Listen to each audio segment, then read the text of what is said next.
Hello दोस्तों, फिर से बता दूं भोजपुरी इंडस्ट्री से बहुत बड़ी खबर है। यानी कि आए दिन उत्तर प्रदेश में शूटिंग का लगातार चल रहा है फिल्मों का। तो इसी बीच में बता दूं B4U मोशन पिक्चर द्वारा एक और फिल्म बनाया जा रहा है जौनपुर में। इस फिल्म का नाम मैं बता दूं दुआ बीवा, जिसका निर्माता है संदीप सिंह है, अंजनी तिवारी है, नीलाभ तिवारी जिसका निर्माता है।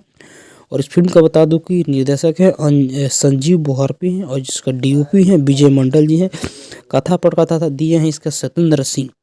और इस फिल्म का बता दूं कि स्टार कास्ट में कौन कौन है, तो संजना पांडे जी हैं, अमित शुक्ला जी हैं, रंभा साहनी जी हैं, समझ चतुर्वेदी जी हैं, जो कि भोजपुरी इंडस्ट्री से बहुत बड़ी, यानी कि ये लोग लगातार अभी फिल्म शूट किया जा रहा है। और बता दो कि अभी जौनपुर में शूट किया जा रहा है। मुहूर्त के साथ साथ शूटिंग भी स्टार्ट कर दिया गया है। तो प्लीज़ दोस्तों हमारे चैनल को सब्सक्राइब कर लीजिए। भोजपुरी इंडस्ट्री से सभी ताज़ा तरीन खबरों पाने के लिए और देखने के लिए हमारे चैनल को सब्सक्राइब कर लीजिए। लगातार आप सभी को हम अपने चैनल पर भोजपुरी इंडस्ट्री से खबर दिखाते रहता हूं। तो आज के लिए इतना ही। चैनल सब्सक्राइब कर लीजिए। धन्यवाद।